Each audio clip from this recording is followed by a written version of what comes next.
antara berbangsa hanya khusus membangun anak-anak Papua, membangun anak-anak kepala suku yang sekarang 862 sudah kembali ke Papua dan sekarang sedang berjalan pendidikan pelatihan disiplin dan bela negara bangsa Indonesia itu dari Papua, jumlah dari 69 sekarang sudah ada di tempat kami.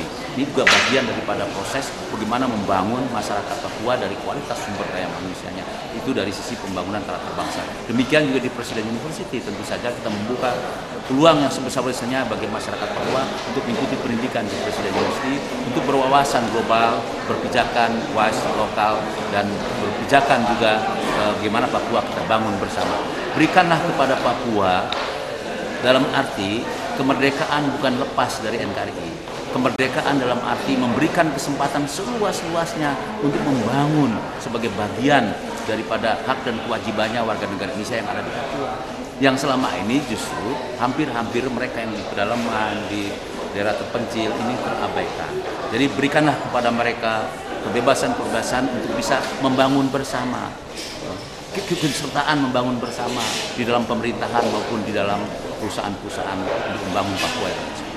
Dikaitkan dengan ada rencana bahwa akan membangun pangkalan di Darwin oleh Amerika Serikat, apa tidak menjadi ancaman bagi NKRI, Pak? Kalau kita lihat background jauh sebelumnya, sebenarnya penempatan pasukan yang ada di Darwin itu bukan sekarang-sekarang saja, sudah dari dulu. Tapi itu kalau sekarang diekspos, itu momentumnya adalah bersamaan dengan kasus-kasus yang ada di Freeport. Dan itu adalah mustahil, tidak ada keterkaitannya. Oleh karena itu, kita juga harus lebih hati-hati lagi untuk bisa memberikan rasa kondusif terhadap masyarakat yang ada di Papua, masyarakat Indonesia yang ada di Papua untuk bisa lebih damai lagi. Dan untuk bisa lebih damai itu, pemerintah menciptakan kedamaian dulu agar masyarakat bisa lebih damai. Karena pemerintah juga memberikan kedamaian terhadap masyarakat Papua. Masyarakat Papua adalah kebanggaan bangsa Indonesia. Kenapa? Karena dari Indonesia timurlah matahari terbit dan sampai ke Indonesia Barat. Saya kira ini adalah sesuatu yang memang Tuhan berikan kepada kita semua. Tanggapan Bapak soal rencana USA memberikan pesawat F-16 untuk Indonesia sendiri. Tanggapan Bapak bagaimana teknologi dan keamanan? Ya, kalau itu akan diberikan dan sudah diberikan selama ini, justru ini tinggal bagaimana perawatan yang akan tentu saja membutuhkan yang sangat besar. Tetapi tentu appreciate kita kepada Amerika tetap kita berikan, tapi mungkin perlu ada kehati-hatian untuk bisa memberikan menerima pesawat tempur itu, karena sesungguhnya kalau itu memberikan pesawat tempur itu harus ikhlas, jangan setengah-setengah. Nanti suatu saat modelnya rusak, kita harus berhubungan terus ke sana dan akhirnya ada keterikatan yang tidak bebas lagi bagi bangsa Indonesia. Itu harus dipertimbangkan di dalam penerimaan pesawat itu. Karena kita terima fisik, suatu saat ada kekurangan. Begitu ada kekurangan, kita harus minta-minta. Bahkan mengemis-ngemis kepada Amerika. Ini harus hati-hati. Nanti akan ada ketergantungan pada kita. Itulah yang harus diperhitungkan.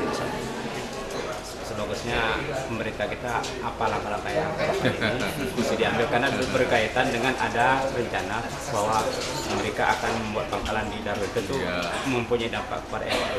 Kalau benar itu. Ya, saya kira sangat normatif ya. Papua kan wilayah Indonesia, ya.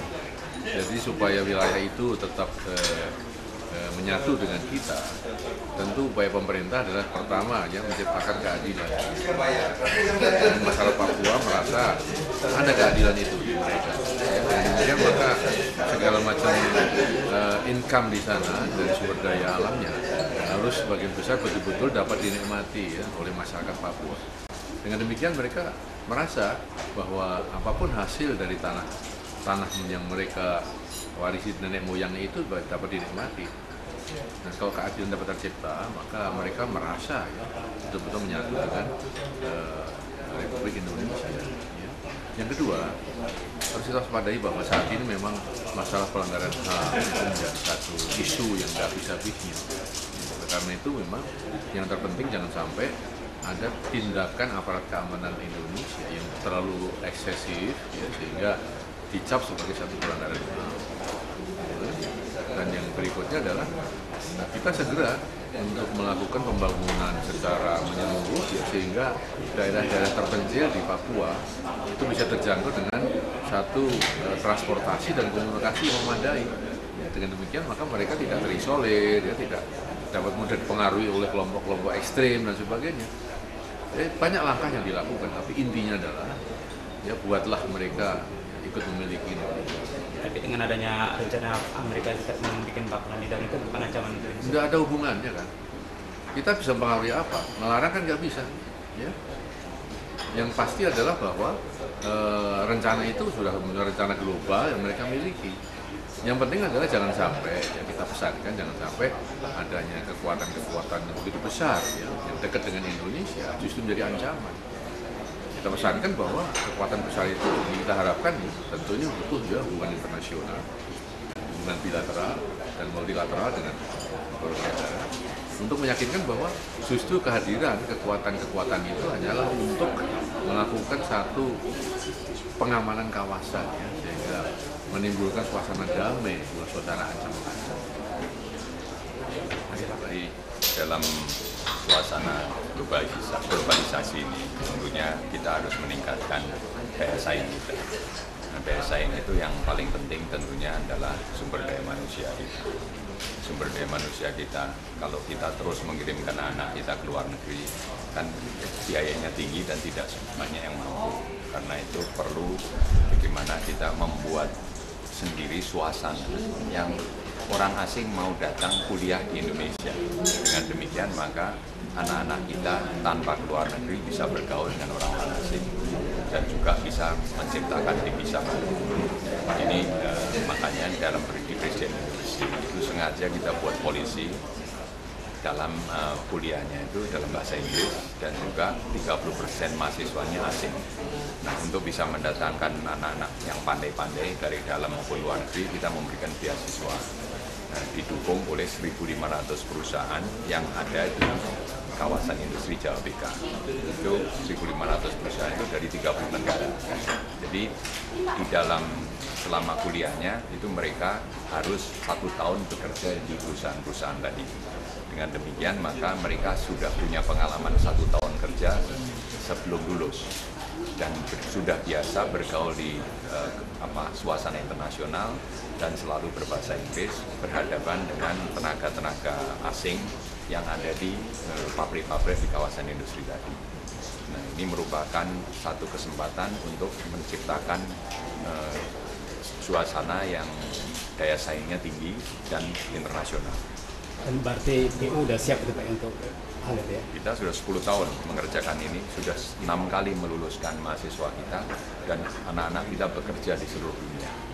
Jadi kita bagaimana membuat orang-orang Indonesia hanya tidak mengirim TKI, pembantu rumah tangga, tapi juga tenaga-tenaga terampil dan waktu pulang kembali mereka jauh lebih tangguh. Dan juga menjadi tenaga-tenaga pemasar kita di luar negeri. Di samping anak-anak luar negeri yang kuliah di Indonesia juga menjadi orang-orang yang mengenal dan cinta Indonesia. Jadi di dalam hal ini wawasan kebangsaan kita tekankan sekali supaya anak-anak kita itu mencintai negara kita, berjuang untuk mendatangkan lebih banyak devisa dalam negeri, bekerja di luar negeri tidak jadi masalah.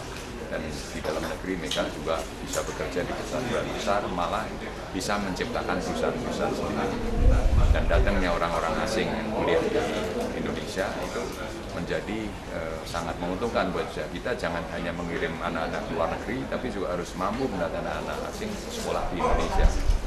Dengan begitu masyarakat kita yang luas bisa menikmati kesempatan yang sama dengan anak-anak yang mampu. Kalau enggak kan makin jauh ini gap antara kaya, miskin, dan yang pintar sama yang bodoh. Jadi 80% rakyat kita yang masih ketinggalan itu harus dikasih kesempatan untuk kuliah yang setara dengan anak-anak orang mampu. Maka disinilah di Jalbeka ini, di Cikarang, kami membangun universitas yang setaraf internasional. Dan terbukti selama 10 tahun, peminatnya makin hari makin bertambah banyak. Dan juga lulusannya makin diminati oleh banyak perusahaan. Moga-moga cita-cita ini didukung oleh semua pengusaha, pemerintah, masyarakat, dan para intelektual sehingga bisa memberikan sumbangan yang besar dalam meningkatkan daya saing Republik Indonesia ini. Pak, jurusan hukum belum ada Pak? Sudah. Oh ya, nanti dengan